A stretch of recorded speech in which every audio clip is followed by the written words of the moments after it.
Good morning, everybody. Last day I have started the polynomials and I have discussed all the concept of the polynomials regarding it. So today I'm going to start the topic with the value of the polynomial. Now try to understand what the topic is. So one just example I have taken here, x square minus 3x plus 4. So from this example, what the basic thing we can just tell about the polynomial is that, see, 1, 2, 3. Three terms are there, so it just lie in the category of the trinomials because three terms are there. Now here power is 2, here is power is 1, so maximum power is 2. It means it is a kind of a quadratic polynomial. Okay, now value of the polynomial. So what is the value of the polynomial? Try to understand. So if we wanted to find the value of the polynomial, so we just suppose that polynomial x square minus 3x plus 4x plus 4 is equals to px. तो ये जो polynomial है उसको हमने as a px के जैसा assume कर लिया. Now the very important thing is that here I have written x. why x? Because you can see that in this polynomial the variable is x. If in this polynomial if variable is y, then I might have written here py. I have written here p. You can write anything. You can write a, b, c, d, x, y, z, anything you can write. I've just taken simply as a p because the p also represent the polynomial also. So I've written here px is equals to x square minus 3x plus 4. Now, if you wanted to find the value of this polynomial, so what is the value of the polynomial? Try to understand. In the place of x, if I will just give you any number, that lies on the number line. So if you are going to replace x with that number and you can just solve it to find the value of that polynomial. So for example, if I wanted to find the value of this polynomial, here written p0 means we have to just place in the we have to just place 0 in the place of x. If you wanted to find p1, we have to place 1 in the place of x. In the place of x, again we can put -1 and we can find the value of the polynomial, different values.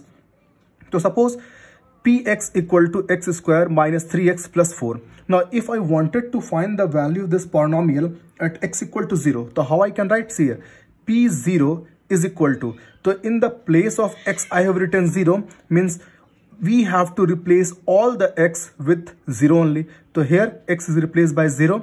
Again here x is replaced by 0 and 4 as it is. Now 0 square 0 minus 3 into 0, 0 and plus 4. So after solving we have got here 4. What does it mean? Therefore we can say the value of this polynomial at x equal to 4. मतलब ये जो polynomial है, इस polynomial का value 4 होगा. कब? जब आप x के जगह पे आप 0 रखेंगे तब. Okay, another example we can also take. If we wanted to find the value of this polynomial at x equal to 1, so same thing we are going to do again. The question is that px is equals to x square minus 3x plus 4. So we are just going to replace x by the help of 1. So see here, in the place of x I have written here 1. So 1 square, 3 into 1 plus 4. So 1 square 1, 3 into 1, 3 and here 4. Now one more thing, here do not solve here 1 minus 3 as a minus 2, है ना. यहाँ पे ये करने की जरूरत नहीं है क्योंकि हम लोग हमेशा बोर्डमास रूल को फॉलो करते हैं और बोर्डमास रूल में हमेशा पहले एडिशन आता है फिर subtraction. That's why first 1 plus 4 we have written here 5, then here minus 3. After solving we have got here 2. So what we can say, the value of this polynomial is 2 at x equal to 1. The value of this polynomial at x equal to 2. मतलब इस polynomial का value जब आप x के जगह पे 1 रखोगे तो वो होगा 2. तो वैसे आप कोई भी पॉलिनोमियल का कुछ भी वैल्यू निकाल सकते हो. अगर मैं आपको कोई भी एक नंबर दे दूं जो कि नंबर लाइन पे एग्जिस्ट करता है, आप इजीली आप उस नंबर को इस पॉलिनोमियल में पुट करके उस पॉलिनोमियल का वैल्यू निकाल सकते हो. तो this is only called the value of the polynomial. Now the next topic is the zero of the polynomial. तो try to understand what is the zero of the polynomial. Let px be a polynomial if at x equal to a pa equal to 0, then a is 0 of the polynomial. इसका मतलब क्या है वो देखिए. Suppose we have just given here one example 2x minus 4. So this is an example of a polynomial. So I've written here px equal to 2x minus 4. So if in the place of x I can just replace x with any of the number and we can find the value. Suppose here I have replaced the x with the 2. So 2 into 2 here, 2 into 2 minus 4. 2 2s are 4 and minus 4 0. I can just find this the value of the polynomial by putting some other number also. Suppose x equal to 1. So x equal to 1 I have put in. So p1 is equals to 2 into 1 minus 4. So 2 1 is 2 minus 4 equal to 2. So we can just find any value of this polynomial by replacing the value of the x by any of the integers.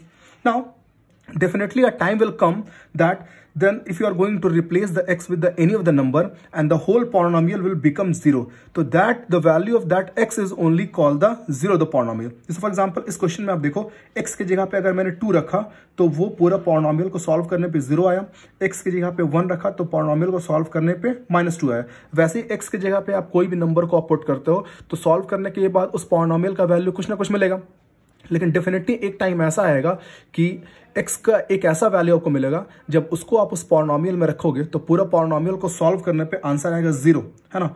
तो x का वो value जिसको रखने पे वो पूरा polynomial 0 हो जाता है, तो वही x का वैल्यू को हम लोग बोलते हैं दैट इज द 0। तो here you see in the place of x if we have just replaced the x with the 2, we after solving we have got 0, तो we can say that x equal to 2 is the 0 of the polynomial। मतलब x का वो value जिसको रखने पे पूरा polynomial 0 हो जाता है, that is only called the 0 of the polynomial. Now number of zeros.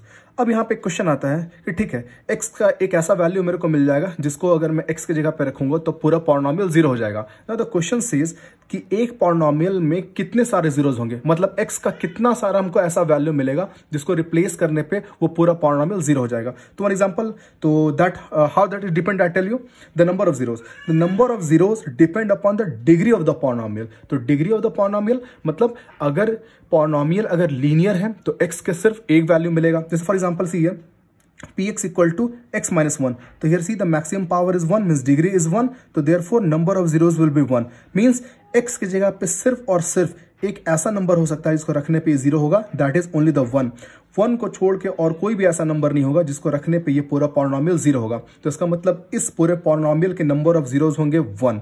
तो नंबर ऑफ जीरोस डिपेंड करता है degree of the polynomial. Another example आप देखो px equal to x square minus 3x plus 2, है ना। तो यहाँ पे ये जो पॉलिनोमियल है ये क्वाड्रेटिक है। तो क्वाड्रेटिक पॉलिनोमियल अब देखता हूँ यहाँ पे सॉल्व करके। If by ourself only I have taken at x equal to 1, तो I have just replace the x with the 1, तो हियर एक्स स्क्वायर, तो I replace x with the 1, तो 1 square minus 3 into 1 and plus 2, 1 square 1, 3 1 जा 3 and plus 2, तो 2 और 1 3 minus 3 0।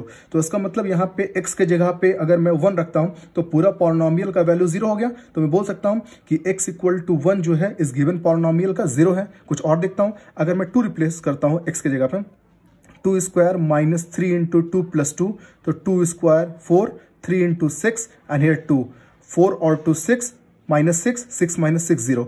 तो x के जगह पे अगर मैं 1 और x के जगह पे अगर मैं 2 रखता हूं तो ये पूरा पॉलिनोमियल को वो 0 कर देता है। It means we can say that x equal to 1 and x equal to 2 are the zeros of the polynomial, I number of zeros are 2। मतलब कौन कौन सा दो जीरोस हो गए, x equal to 1 and x equal to 2।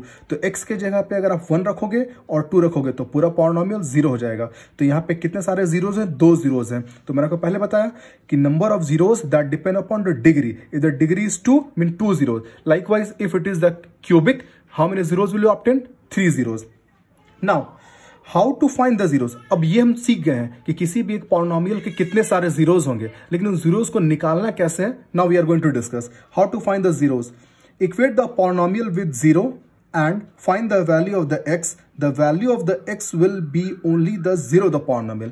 मतलब किसी भी पॉलिनोमियल का आपको 0 निकालना है तो उस पॉलिनोमियल को आप 0 से इक्वेट करो और x का वैल्यू निकालो, तो x का जो आपको वैल्यू मिलेगा वही उस पॉलिनोमियल का 0 होगा। जैसे for example px equal to x minus 1। अब इस पॉलिनोमियल का मुझे जीरोस निकालना है, मतलब x का वो वैल्यू खोजना है कि जिसको मैं x की जगह पे रखूंगा तो पूरा पॉलिनोमियल 0 हो जाएगा। तो उसके लिए क्या करना होगा, इक्वेट दैट पॉलिनोमियल विद 0। तो px इक्वल टू 0, तो x माइनस 1 इक्वल टू 0, तो अगर x इधर जाएगा तो 1, तो इसका मतलब x इक्वल टू 1। इसका मतलब आप x के जगह पे 1 आप पुट करोगे तो जाके ये पूरा पॉलिनोमियल 0 हो जाएगा, बिकॉज 1 माइनस 1 0। तो इसका मतलब x इक्वल टू 1 जो है इस पॉलिनोमियल का 0 है। Now take the another example, x square minus 3x plus 2। तो same thing again we have to do, equate that polynomial with 0। तो px इक्वल टू 0, तो x square minus 3x plus 2 equal to 0. So you can just simply see that it is a kind of a quadratic, and in the class 8 we have learned how to just break this quadratic in the middle term form.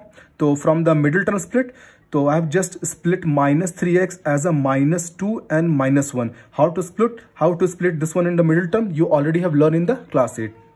Now from these two I have just taken out the x common. So what is left here? X, and here minus 2. Now from these two only minus 1 has taken out. So here x is left and here minus gone, that's why minus 2. Now from these two bracket we see that x minus 2 is common. So what is left here? X, and here minus 1. Now the multiple of these two is 0. इसका मतलब ये हुआ, suppose अगर a और b को multiply करने पे 0 होता है तो इन दोनों को मल्टीप्लाई करने पे 0 है, तो ये तभी पॉसिबल है if either a is equal to 0 और आइदर b इक्वल टू 0. अगर दो चीज को मल्टीप्लाई करने पे 0 आ रहा है तो उन दोनों में से कोई ना कोई एक जो नंबर होगा वो 100% डेफिनेटली 0 होना चाहिए. तो either a will be 0 or b will be 0, then only the multiple of a and b will be 0. Now if x minus 2 and x minus 1 multiple of these two is 0, so it means either x minus 2 will be 0. So if x minus 2 will be 0, x equal to 2, or if x minus 1 will be 0, then x equal to 1. तो two values of the x we have find here 2 and 1. तो इसका मतलब अगर ये polynomial में अगर x के जगह पे मैं 2 और या तो फिर x के जगह पे 1 पुट करूंगा तो ये पूरा पॉलिनोमियल 0 हो जाएगा. ऑलरेडी आप देख सकते हो कि हमने पहले सॉल्व करके रखा था इसको. x के जगह पे देखिए आप 1 मैंने रखा तो ये 0 आ गया, और 2 रखा तो 0 आ गया. तो how to find the number of 0, that I will explain. So now I'm just giving you few questions to just do as a assignment. I hope you have understood. Thank you.